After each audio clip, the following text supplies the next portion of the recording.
ዛሬ እንግዲህ ቤተሰብ ፍፄ መጥቷል። በትናንትናው በነ ብሩኬ አምሳለት በነ ሀይሚ በተፈጠረው ነገር ማብራሪያ ሊሰጥ መጥቷል። እንግዲህ ብዙ ሰዎች በኔጌቲቭ ነው የምትወስዱት፣ በሌላ ነገር ነው እና እኔ በራሴ ብሰርቡኝም ችግር የለም ብሏል። እኔ ያሰብኩት ሌላ ነው፣ እናንተ የምታወሩት ሌላ ነው። እኔ ካሜራ ባይኖር በዛው መልሳት ነበር፣ ግን ካሜራ ይዛለች ነው የምለው ፍፄ። እንግዲህ እኛ የትኛውን ሰው እንደምናምን ግራ ገብቶናል። ሰላም አለይኩም ሀገሬ ዩቱብ ቻናል ተከታታዮች፣ ውዶቼ፣ ማሮቼ፣ ሀገሮቼ ልጆች በያላችሁበት ሰላማችሁ ብዝት ይበል።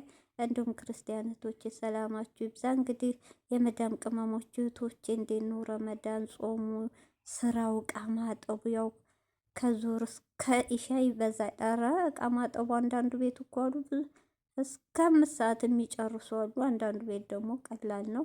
እንደኔ አይነቱ ቀላል ይሁን አልሐምዱሊላህ፣ ስራ የማይበዛብኝ ደስ ይላል። እና እንግዲህ ዛሬ እህቶቼ ወደ እንትኑ ልግባ። ፍፄ ዛሬ እንግዲህ መግቢያው ላይ ምንድን ነው የምታወሩት? በእናንተ የምታወሩት ሌላ ሰው ባላሰበው መንገድ ነው ምናምን እያለ ነው ፍፄ። እንግዲህ በራሴ እንደ ራሴ አስተያየት ስሰጥ እንደ ራሴ የራሴን ወክዬ ያንተ ስህተት ምንድን ነው? ብሩኬና ሀይሚ ያላቸው ግንኙነት ከማንም ከምንም በላይ ታውቃለህ። የልብ ጓደኛው አብሮ አደጉ ነው። ሀይሚ ደግሞ ከሌሎቹ ጓደኛ መከታዬ፣ ወንድሜ፣ ሁሉ ነገሬ ብላ አንተን ነው ሁሉ ነገር የምታካፍለው ሚስጥር አንተን ነው በጣም አንተም ደሷ እንደዛ እንደ እህትህ ነው የምታያት። ከብሩክ እንደውም ወደ ሀይሚ ታደላለህ ሲጣሉ። ያን አይታ አንተ ይህን ኩላ እያወቅ በብሩኬና በሀሚ የሚገባው ሙሻኪል ታውቃለህ። ያዩ ፋይል አልተዘጋም። ያዩ ፋይል ሳይዘጋ ይችን ሴት ለፕራንክ እንኳ ሲያመጣ መቼም ሳያማክራቸው አይቀርም።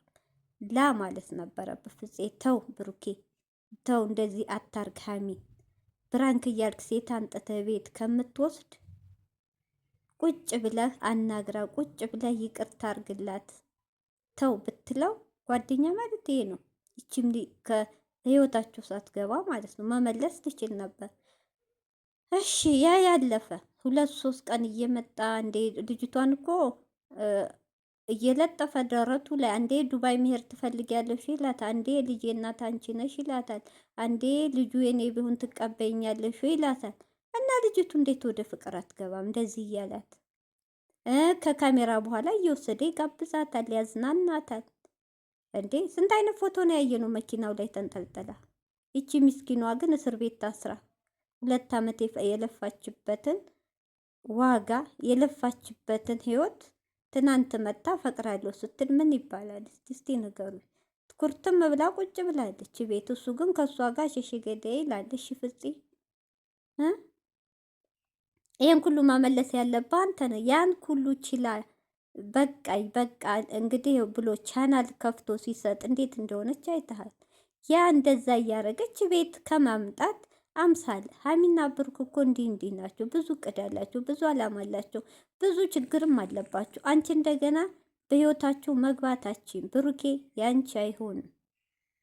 ለስራ ነው ያመጣሽ፣ ጨርሰሻል። አላሳይሽም፣ አትደውይም፣ ከህይወታቸው ውጭ ማለት ብሩኬን ተክተህ ማለት ትችል ነበር ፍፄ። አንተስ ቅልስልስልስልስ እያልክ እንደባብ እቤት እየገተትክ አመጣሃት። እኔ ያፈቅረዋለሁ ስሜት አለኝ ስትል ለሀሚ አላሰብክም? ሀሚ ምን እንደሚሰማት አንተ ነበር ከውጭ ካሜራ አስቁመህ ሁለተኛ ብለህ አጠገባቸው እንዳደርሽ ማለት ትክክለኛ ጓደኛ ብትሆን እንዲነጋገሩ። ምንድን ነው የሚነጋገሩት? የሳምንት እኮ ኮንትራት ናት የመጣችው። የስንት ዓመት ፍቅረኛው ናት? እዩስ መቼም ተጣብቃ የቀረችው የድሮ ፍቅረኛ በሚል ነው። ይቺ ማን ናት? እናንተ ናችሁ። ራሱም ያንጣት አናቅም። ልጁ ሲጀመር ሴት ጋር ይወዳል። ከወንድ የሴት ጓደኛ ናቸው ብዙ፣ ግን ዋጋ እየከፈለ ነው በህይወቱ። ስለዚህ ፍፄ ሀሚ ከቤት የወጣችው እዚህ ጋር ልክ ነው። ከቤት መውጣት ቸኩላ የለባትም፣ ግን ልቧ ተሰብሯል። ብየዋለሁም ተው ብለው አልሰማኝም። የማይሰማኝ ሰው ጋር በሚያመጣቸው ሴቶች ካለ እድሜ በሽተኛ አልሆንም ብላ ነው የወጣችው። አዎ ካልሰማት ቤቱን ለቃ መውጣት። አዎ እሷ ስትወጣ አሁን እችኛዋ ደስ ይላታል፣ ልትመጣ ትችላለች ቀጥ ብላ ሻንጣዋን ይዛ ቤቱ። ለምን እንግዲህ ብሩኬም ወጥቶህ ያዙ ልቀቁኝ ዘፈን ሙዚቃ ሰው መክሮች ምናምን ከምትለቅ ይሄ ምንም ትርጉም የለውም። ሙዚቃው ትርጉም የለውም። ሂደህ ታውቃለህ፣ ተከትለህ ሂደሃል፣ ቤቱን አውቀሃል። የፈለገ ብትቆጣም የፈለገ ብትሰርብህም ይቅርታ ብለህ መጀመሪያ እዚችኛዋ ጋር ያለውን ችግር ውጣ፣ አስወጣት። አጠገቤ እንዳደርሽ ወንድሁን ቆፍጣን በል። ከህይወቴ ውጪ በአንቺ ስበብ እመወዳት ልጅ ከቤት ወጥታለች። አጠገቤ እንዳደርሽ። ትክክለኛ የወንድ ልጅ አቋም። ቆፍጣና ወንድ እንደዚህ ነው። የተልቀሰቀ ቅልስልስልስልስ እናት እንደዚህ እያሉ ሴቶች እንዴት ይተዋል? በሩኬ እንዴ ሀሚ ካንተ ጋር ተለጥፋ ስለኖረች ሌላ ወንድ ጋር አትሄድም ብለህ ነው የምትጫወትባት። በቃ አሁን ከወጣይ በኋላ አትወጣም ብለህ ነበር፣ ወጣች።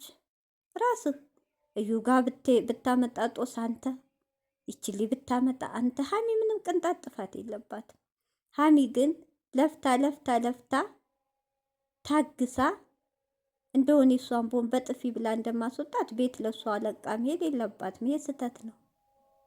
አሁንም አረፈደም። ፍፄም አንተ ከተሰማ ከሀሚ ቤት መውጣት ትክክለኛ ጓደኛ ከሆንክ ሀሚ ያለችበት ሂደህ ጀዋሏ እየደወልክ ነይ ብለህ ቀጥረህ ለምነህ ወደ ቤቷ መመለስ ያለብህ አንተ ነህ። ብሩኬ ጋር ሆነህ ደግሞ ልጅቷን ከህይወታችሁ አስወጣ። ትክክለኛ ጓደኛ ይሄ ነው እንጂ እየወጣችሁ ለካሜራ ብትለፈልፉ ትርጉም የለውም። አሁንም አረፈደም። ሀሚ ሌላ ቤት ሳትከራይ አሁንም እንደምንም ብላችሁ መልሷት። ብሩኬም እንደዛ። ብሩኬ ደግሞ ወጥተህ ያዙ ልቀቁኝ ብለህ ሙዚቃ ከመልቀቅ